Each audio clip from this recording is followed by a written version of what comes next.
দেখো বন্ধুরা, মা কিন্তু শাক নিয়ে বসে পড়েছে। এই যে লাল শাক বাছছে বসে বসে। এখন পা ছড়িয়ে নিচে কিন্তু একটা টুলনি নিচে পায়ের তলায় দিয়ে বসে বসে এখন শাক বাছছে। এই যে খানিকটা বাছা হয়ে গেছে, আর অল্প একটু আছে। শাকটা বাছা হলে ভালো করে ধুয়ে এটাকে আমি কুচিয়ে নেব। আর এইখানে আমি ভাত বসিয়ে দিয়েছি। সকাল হলেই তো কী রান্না করব এটা একটা মাথার মধ্যে চিন্তা। তো আমি ভাত বসিয়ে দিয়েছি, তারপরে দেখা যাক কী কী রান্না হয়। এই যে মায়ের জন্য তো মাছ দিয়ে রেখেছিলাম, তো মায়ের মাছের ঝোল করে দেব। তো দেখছি কি মাছটা খুলে এখানে দুটো মাছ মরে গেছে। দেখো এই মাছটা মরে গেছে, সকালেও বেঁচেই ছিল, জ্যান্তই ছিল দেখলাম। তো এখন দেখছি মরে গেছে। তো আমাকে মাছগুলো তাড়াতাড়ি কেটে নিতে হবে। একটু নুন দিয়ে মেরে নিই যে কটা বেঁচে আছে। তো আমি নুন দিয়ে দেবো, দেখো লাফাবে এখন। এগুলো ঢাকা দিয়ে দিই, কেননা লাফিয়ে আবার পালিয়ে যেতে পারে। দেখো ভালো করে আমি শাকগুলো ধুয়ে নিচ্ছি, পরিষ্কার করে ধুয়ে নেবো। শাক ভালো করে না ধুলে না শাকে প্রচুর বালি থাকে। তো আমি ভালো করে শাকগুলো ধুয়ে নিচ্ছি।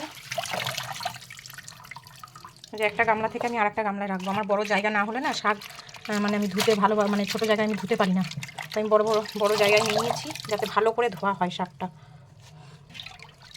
তো শাকটা ধুয়ে আমি কুচিয়ে নেব। তো বন্ধুরা দেখো, এই যে আমি শাক কুচিয়ে ফেলেছি। এই যে শাক কুচানো হয়ে গেছে, সুন্দর করে শাকটা কুচিয়ে নিয়েছি। আর এদিকে মায়ের মাছটাও ভালো করে ধুয়ে যে কাটা হয়ে গেছে আমার। তো বন্ধুরা আমি শাক বসিয়ে দিয়েছি। এই যে শাকটা এখন তেল গরম হয়ে গেছে, তেলে ছেড়ে দিয়েছি। শাকটা তো ভাজা ভাজা করবো, লাল শাক। কাঁচা লঙ্কা চিড়ে, নুন আর সামান্য হলুদ দিয়ে। শাকে হলুদ না দিলেও চলে, কিন্তু আমি সামান্য একটু হলুদ দেবো। আর রসুন ফোড়ন তো দেওয়াই যায় শাকে, কিন্তু আমি যেহেতু রসুন দিইনি, কারণ হচ্ছে আমার মা শাক খাবে, সেই জন্য মায়ের তো রসুনটা চলবে না, ওই জন্য আমি আর রসুন দিইনি। তবে রসুন দিলে শাকের টেস্টটাই আলাদা হয়। তো যাক, আমি আর ভাগে ভাগে করছি না, একবারেই করে নিচ্ছি। তো আমি রসুন দিইনি। তো শাকটা হতে থাক এখন। তো দেখো বন্ধুরা, শাকটা আমার হয়ে গেছে। তো যখন শাকটা করলাম মনে হচ্ছিলো কত শাক। তো দেখো বাটিও ভরলো না, একটুখানি হয়ে গেল শাকটা রান্না করে।